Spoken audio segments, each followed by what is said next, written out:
Hi, everyone. Welcome to Change with Colton, episode 5. Today, I have the pleasure of speaking with Ritwik Pavan. He's the founder of Krava, taking on the housing crisis and helping homeowners turn their backyard into a revenue generating asset. Before Krava, he built an app that reached the top 20 on the App Store at the age of 14, then founded Linker Logic and later on a venture backed startup named Vade, solving urban parking issues through real time data. Welcome. Thank you for having me, Colton. No problem. It's my pleasure. So, to get started, before jumping into Krava, can you take us through your journey of becoming an entrepreneur leading up to today? Sure. Yeah. So, like you had mentioned, started pretty early on. Always had this knack for wanting to solve problems. Even early on, it was random problems and maybe even just sometimes fun. Initially, was working with a nonprofit religious organization that I was a part of, helping them with building apps and taught myself how to code. Over the years, learned that I liked the business side a lot more and working with engineers as well. So after building an app of my own, started a software development agency, scaled that up to about 40 employees at its peak and ran that through college. It helped me pay for my tuition and it covered the bills. But eventually I wasn't satisfied with what I was doing and wanted to solve more meaningful problems other than helping other people solve their problems, through software development and design. Also got excited by the idea of building atoms and not just bits. And so with my second venture, Vade, we had built solar powered wireless cameras that went up on street poles and used computer vision and ML to collect real time parking data. And we essentially used the data to help cities with urban planning, traffic congestion, providing them with real time alerts, bike lane safety, so many different use cases for it. And we were able to scale that into a handful of states over the 5 year period. And I made the decision to leave in September of last year and took some time off and wanted to get after it again, solving another challenging problem, the housing crisis. And so today we're here with Krava, where we're focused on being able to construct standardized modules that can be used to build living spaces. And our beachhead product is more focused around backyard studios. But as we evolve, our main goal is to be able to, like you said, build backyard homes and living spaces that homeowners can use to turn their backyard into a revenue generating asset. Awesome. Sounds like an inspiring journey. How did you go about building that team in Linker Logic up to 40 people and scaling that as a young individual? This was back in 2014, 2015. There were agencies around, but apps became relatively a new market. And so a lot of existing agencies previously were just doing web development and were looking to get into app development. We were one of the first companies to get into Apple Watch development. I mean, we had actually built the first local news Apple Watch app as well. And so there were a lot of breakthroughs and challenges. I mean, early on, learning just through, how business works. And I remember getting screwed over a few times when we didn't have any contracts in place and thought that everybody's a nice individual and going to pay.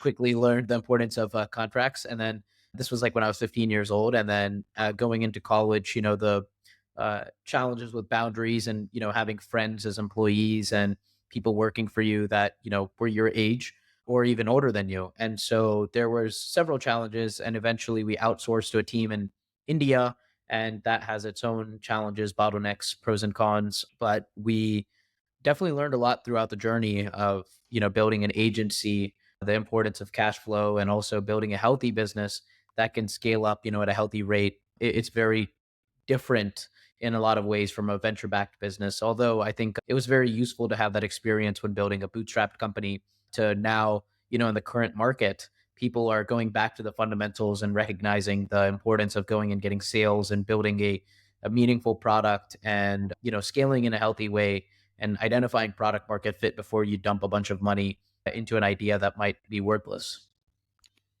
So, going off of that, do you have any advice for finding product market fit? I'd say with product market fit, I mean, the main way to get there is by speaking to your customers. It's, understanding customer feedback, making sure that you're getting to the weeds of, am I building a product that people truly want? Am I, Is this a fad? Is this something that could evolve to be something that's a lot bigger?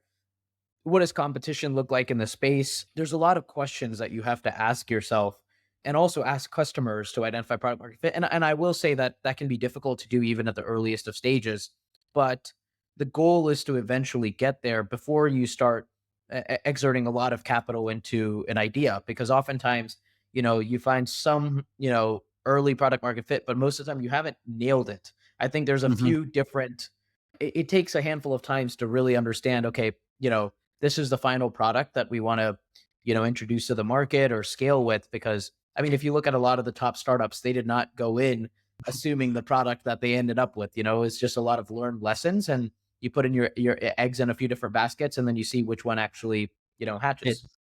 Yeah, exactly. Thanks for that. So with Krava, you are raising, correct? Yes, we are just now getting into the fundraising market to continue to scale our operations so that we can, um, be able to get into production and actually get towards our goal of using software and automation to build living spaces at scale. We haven't fully started that yet, but we're in the process of getting towards there now that we have built our first production build.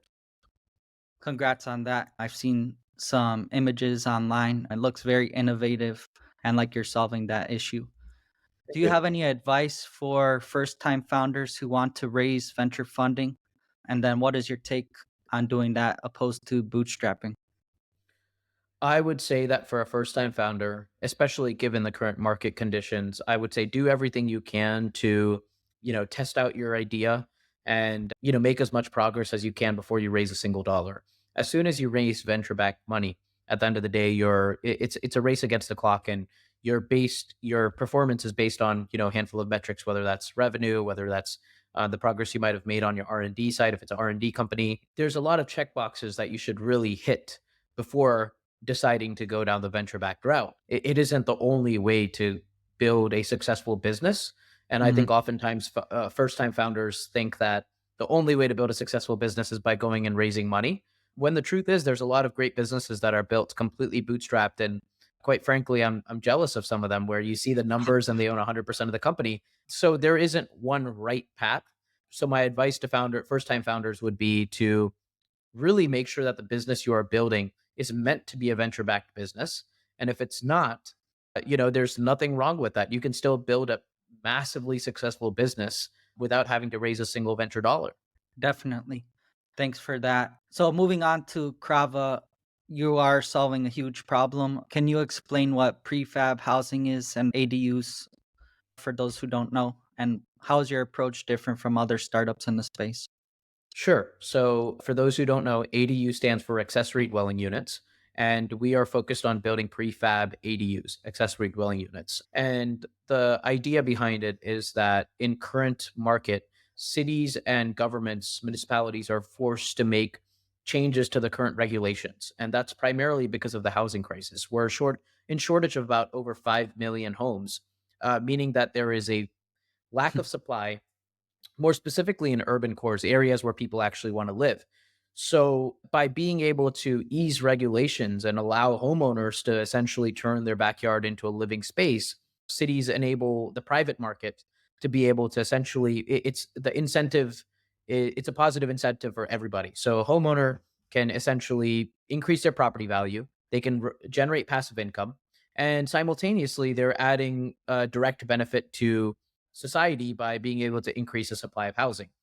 So, that being said, recognizing that this is the best time to build ADUs and that, the tailwinds are showing that nearly every city and state is pushing forward regulations and changes and simplifying the entire process so that homeowners can easily add an ADU in their backyard. And so, given that there are a few different approaches that are being taken, and the market is being filled up with a handful of ADU companies, our approach is a bit unique. For decades, we've seen several companies that have tried what we call the volumetric approach. So, volumetric means that essentially they build the entire home or studio or the space in a factory in a controlled environment, and then they deliver it on a wide load truck, and then they have to use a crane to essentially lift it and put it in somebody's backyard. There are several challenges with this, not limiting to the fact that there's still labor required to build this, and also that a wide load truck and then having to use a crane on every site isn't the most scalable way to be able to deliver homes. It is arguably the easiest way to do it, but it's not scalable and it can get very expensive for the homeowner, and the costs quickly add up. What we're building at Krava, and the way that we treat the home is we're productizing it. So we're essentially treating the home as several components and modules and trying to figure out what is the easiest way to make these modules so that they can cover electrical, they can cover lighting, they can include a foundation, ceiling. So what we've done is we've created standardized modules for walls, for windows, for doors, for power, for lighting. And the idea is that a homeowner can essentially customize the space any way they want. So if they want windows all around, we can easily do that. If they want all walls and they want to create a VR studio in the backyard or a golf simulator, they can do that as well. And the idea is that a homeowner should have the customizability preferences while we can still build it in a scalable, affordable way in the long term. So our approach we've seen is very different from most vendors. That's not to say that panelized hasn't been done before. It has been, but we thus far have not seen a mechanism as fast as ours. And the approach we're taking specifically with the business model is that we're starting with smaller units. We're starting with units less than 200 square feet, primarily due to permitting restrictions. So with our K1 or the K1 Plus, in about 95% of municipalities, we don't need a building permit or even an electrical permit because it's less than 30 amps, and we also cover less than 200 square foot footprint. I mean, it's 120 square feet. So we're starting with this approach so that we can actually scale with it. And as we do that, we'll focus on, using software and automation to build the larger spaces, 400, 500 square feet units, which do require permitting.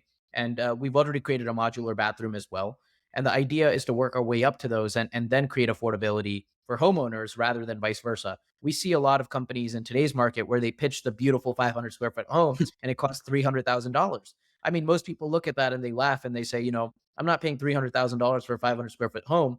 And the idea is that the company is going to, over time, decrease the costs. But in Hmm. order to do that, you have to have the demand that is out there for people that are willing to pay that cost. And so while it may be there, and I hope that works for those companies, our approach is kind of vice versa, where we want to start small and then work our way up so that by the time we do get to building 500 square foot units, using the exact same modules as we're using for the 200 square foot or less unit, we can then charge at a much more affordable rate. And hopefully we have, automated our processes so we don't require the labor. We're able to save on material costs and can scale more effectively.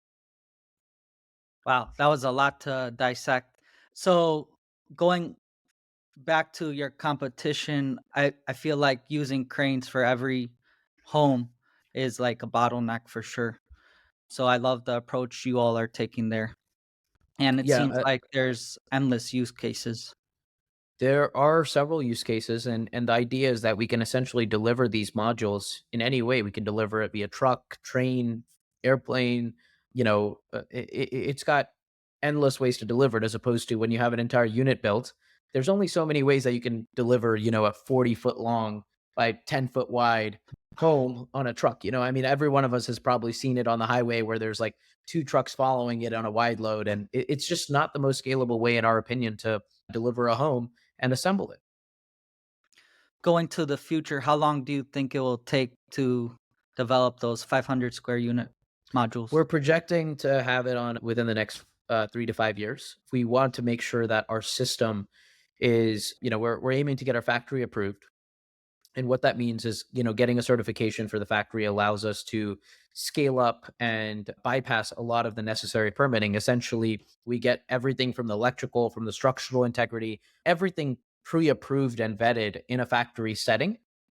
And also the installation process, the quality control, everything is vetted on a factory level so that when we actually deliver it to a customer, that it is, completely, there's no worries about fire, not meeting regulations. So once we get that, and that process generally takes a year once you've done a design freeze or longer, then we can actually scale up towards building a larger unit and still using the exact same system.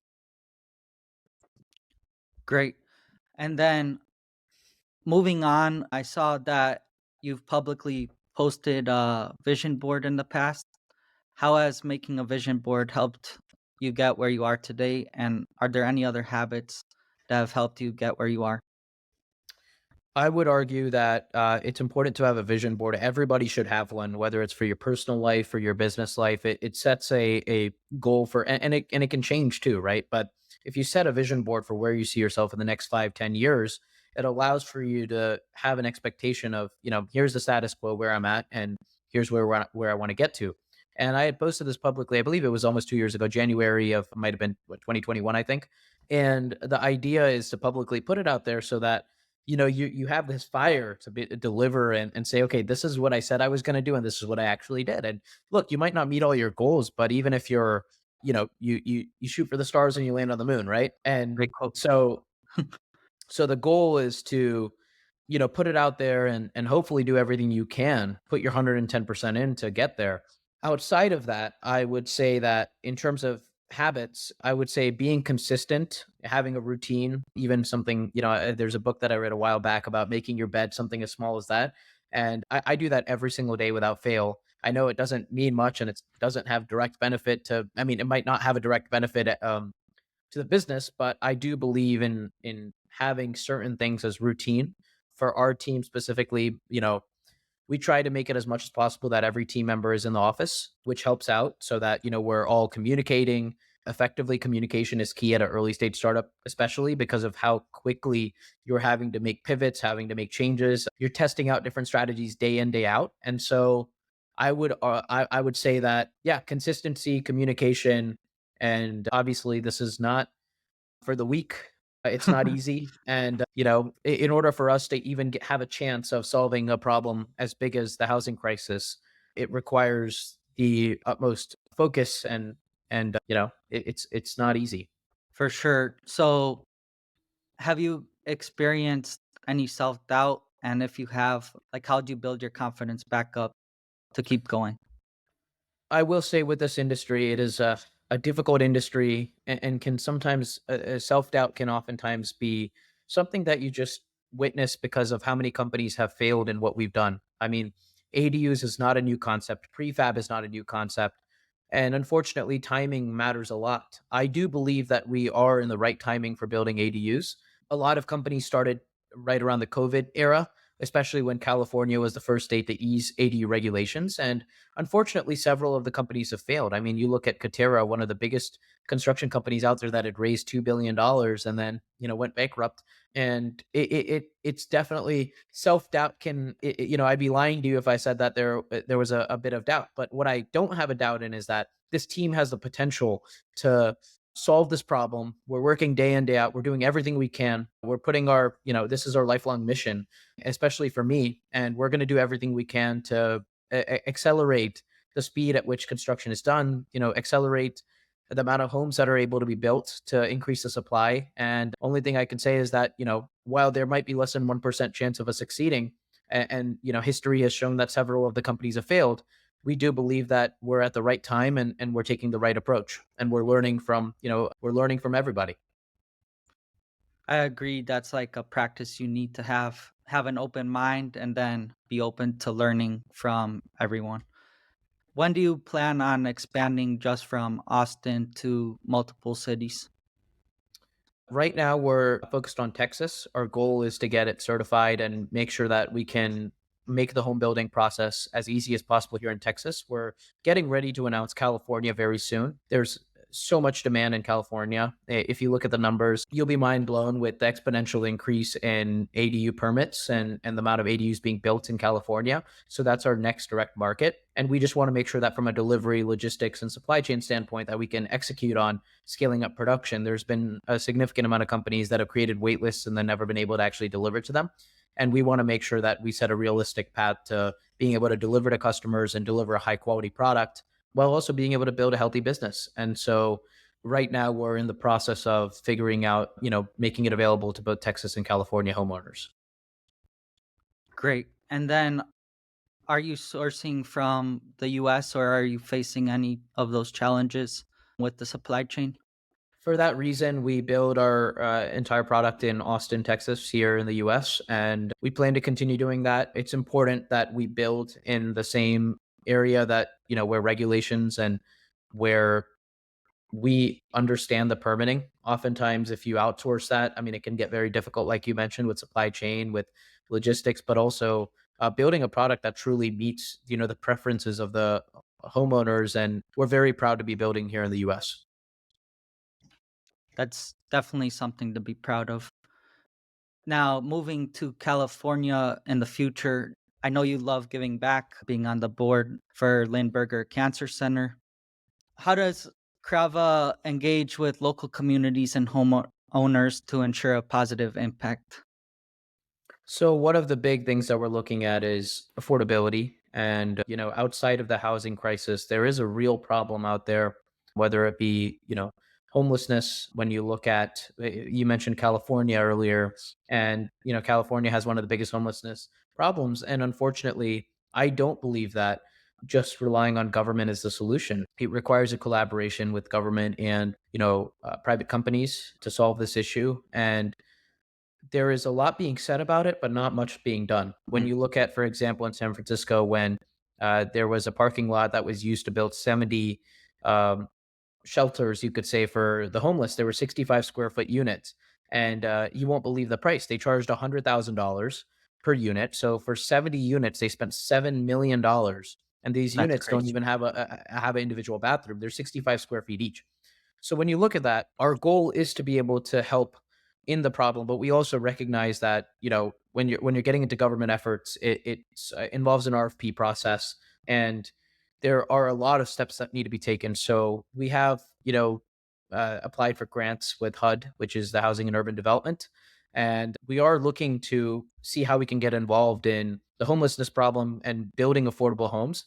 But that is something that comes with time and experience, and also being able to scale up production.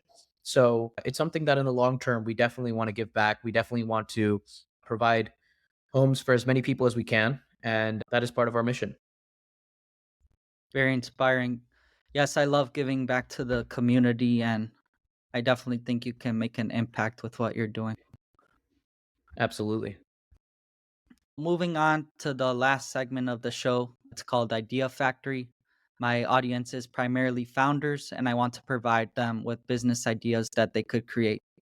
Do you have any actionable business ideas that aspiring founders can explore and potentially build upon? If there is a founder, or if there is someone out there that is able to dissect all of the municipality code, and I don't know if I hate to use buzzwords, but I don't know if AI is a solution to this, but can dissect all the different municipality codes and create one central area, like a chat GPT, where I can go in, put a zip code or an address, and know exactly what, regulations apply, maybe feed in what our unit is built out of, and see if it complies with code. That would save thousands of hours over time. And I also think that one of the big issues with construction is that, especially permitting, is that right now in today's world, a lot of it tends to be, you could apply for the same permit through two different people and they could interpret it in two different ways. It is not objective right now. And so if there is a way for us to interpret code, make it objective so that permitting can be a much easier process, that, that person, I would be looking to speak to them. There's several companies out there that are trying to figure this problem out, I believe, or a handful I've seen, but right now it's still a manual process. If there is a way for us to automate it, and we can find an easier way to get permits secured across the US, not just California, not just Texas, I think that would be a meaningful problem to solve, and I think there'd be several people, several customers. I think automating processes is the future, and definitely AI is a useful resource for that. Is there anyone who you admire in the startup community? Yeah, several people. Do you mind naming a few individuals? Sure. One of my good friends, Zach Weiniger, he's the CEO and founder of Fragile. Their websites, I believe, like tryfragile.co. He's essentially predicting that the future is going to be subscriptions. And so everything, that you own will be a subscription model. And they're building the infrastructure to allow for companies to essentially turn their hardware into subscriptions. If Zach, you're hearing this, I hope I did a decent job pitching it. But Zach is, and we bounce ideas off each other all the time, but he inspires me a lot. Outside of Zach, my good friend Peter is working on a startup called Juna. They're in the health tech and telemedicine space where they're making it easier for people to get, you know, doctor's consultations via telemed services and also easy prescription and subscription options. So they're digitizing a lot of the medical or telemed space. And outside of that, yeah, several founders that come to mind. I don't want to. There's an entire list I could come up with, but a lot of great founders out there working on exciting problems, and yeah, very inspired by them. Great. So thank you for sharing those founders. I'll plug that in the show notes. I saw you're also a founding member of Hampton. When coming up as a founder, were there any other communities you were involved in, or any other communities potential founders can join when they're starting their journey? Yeah, Hampton is a great community. Shout out to Sam Parr for creating a group of individuals that, are highly vetted and been able to have the pleasure of, getting to know founders I never thought I would be able to connect with, and getting advice from people that have, built very successful companies. And outside of that, I would say that, wherever I've been, whether it's Austin or whether it's in Raleigh, I try to build my own group of founders or people that, where we share ideas, where we talk through problems and challenges. And so that's been, very useful to me over the course of my journey. I think it's always important to learn from other people's successes, failures, and know that there are other people that are going through the same thing as you or might have already gone through it, and getting their advice is always useful. Awesome. Yeah, I'm trying to build that for myself currently because I have a lot of ideas and would love to share those with a lot of people and get advice. Absolutely. So, do you have any last minute thoughts? Where could people find you at, and how could the audience be useful to you? Sure. Last minute thoughts. I'd say, if you're looking to follow along our journey, our website's at www.getkrava.com. You can also follow along. We're building in public, so you can follow me at Ritwik Pavan, Ritwikpavan, and our company at Get Krava. We are looking to reimagine the entire home building process and use software and automation to build living spaces. So feel free to follow along, and always love chatting with homeowners and people interested in the space. Thank you. I really appreciate your time today. Thanks for being on the show, episode number 5. Remember to be grateful and stay blessed. Thank you, Colton.